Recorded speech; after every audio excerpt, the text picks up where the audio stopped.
तो आज हम गैरी केलर और जे पैपरसन की किताब द वन थिंग के जो मुख्य विचार हैं उन पर बात कर रहे हैं। मतलब जो हमारे पास समरी है उसके हिसाब से समझना ये है कि कैसे सिर्फ एक, हाँ बस एक सबसे जरूरी चीज पर फोकस करके बाकी सब कुछ आसान हो सकता है।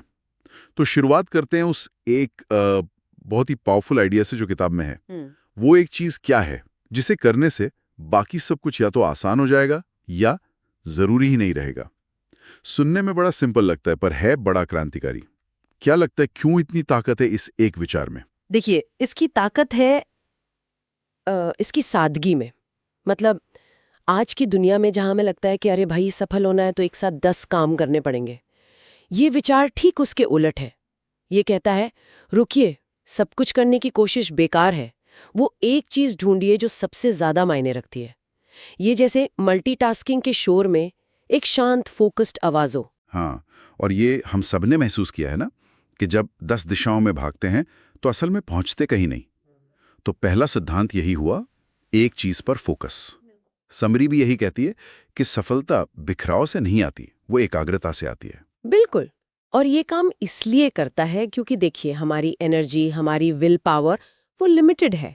अब उसे 100 छोटे छोटे कामों में बिखेरने के बजाय जब हम उसे एक बड़े जरूरी काम पर लगाते तो असर कहीं ज्यादा होता है। ये वैसा ही है जैसे वो सूरज की किरणों को लेंस से फोकस करते ना। हाँ हाँ बिल्कुल।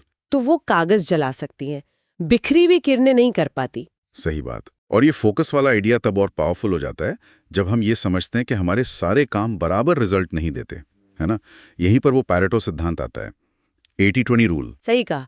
ये सिद्धांत कि भाई अक्सर हमारे 80% नतीजे सिर्फ 20% कामों से आते हैं, ये एक चीज खोजने में बहुत बहुत मददगार है। वो जो सबसे जरूरी एक चीज है ना, वो अक्सर उसी 20% वाली छोटी सी लिस्ट में छुपी होती है। असली चैलेंज है उस 20% को पहचानना और फिर उसमें से भी सबसे जरूरी काम चुनना। सोचिए कोई सेल्स टीम है, अगर वो अपने उन 20% ग्राहकों पर फोकस करे जो 80% रेवेन्यू लाते हैं, तो नतीजे कितने अलग होंगे। बिल्कुल।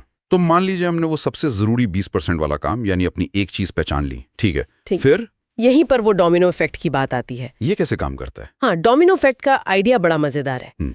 जैसे एक डोमिनो गिराओ तो पूरी लाइन गिर जाती है। हाँ। वैसे ही अपनी सबसे जरूरी एक चीज को सही ढंग से करने से बाकी चीजें अपने आप आसान होने लगती हैं, वो लाइन में लग जाती हैं। ये सिर्फ टू डू लिस्ट खत्म करने जैसा नहीं है, ये मोमेंटम बनाने के बारे में है, गति पकड़ने के बारे में। वो पहला डोमिनो यानी आपकी एक चीज शायद सबसे मुश्किल लगे, पर वही तो पूरी गाड़ी को धक्का देता है। सुनने में तो बहुत अच्छा लग रहा है, पर असल जिंदगी में कैसे करें? दिन भर में 100 चीजें ध्यान खींचती हैं, ईमेल, फोन, मीटिंग्स। यहीं पर शायद वो टाइम ब्लॉकिंग का सुझाव काम आता है ना? हाँ बिल्कुल। टाइम ब्लॉकिंग वो तरीका है जिससे इस सिद्धांत को अमल में लाया जा सकता है। इसका सीधा सा मतलब है हर दिन बिना किसी फेल के अपनी उस एक चीज के लिए वक्त का एक अच्छा खासा हिस्सा तय करना और उसे प्रोटेक्ट करना। जैसे आप कोई बहुत जरूरी मीटिंग नहीं टालते, वैसे ही इस टाइम ब्लॉक को भी टाला नहीं जा सकता।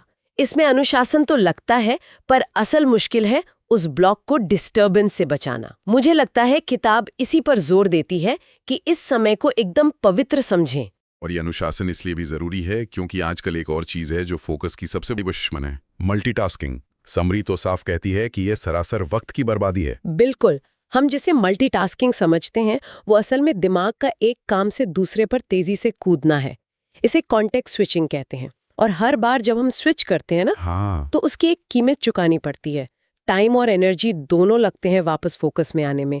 सोचिए आप कोई मुश्किल प्रॉब्लम सॉल्व कर रहे हो और हर मिनट कोई आपसे कुछ और पूछ ले, अब वापस ट्रैक पर आने में ही जूझते रहेंगे। एक समय में एक काम पर गहराई से ध्यान देना, उससे हमेशा बेहतर नतीजे मिलते हैं। और ये द वन थिंग के मूल विचार से एकदम जुड़ा हुआ है। तो अगर हम सारी बातों को एक साथ रखें तो असली शक्ति, असली पावर उस एक सबसे महत्वपूर्ण काम को पहचानने में है और फिर बिना भटके पूरी एकाग्रता से उसे करने में है। सही। और वो सवाल जो किताब हमें रोज खुद से पूछने को कहती है, वो इसका सार है।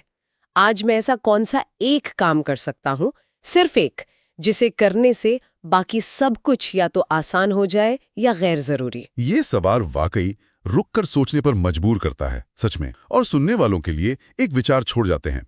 अगर कोई इस फोकसिंग सवाल को सिर्फ काम पर ही नहीं, बल्कि अपनी सेहत पर या अपने रिश्तों पर या शायद किसी हॉबी पर भी लागू करे, तो क्या बदलाव आ सकता है? उनकी जिंदगी के अलग अलग हिस्सों में वो एक चीज क्या हो सकती है जो सबसे ज्यादा मायने रखती है? सोचने वाली बात है।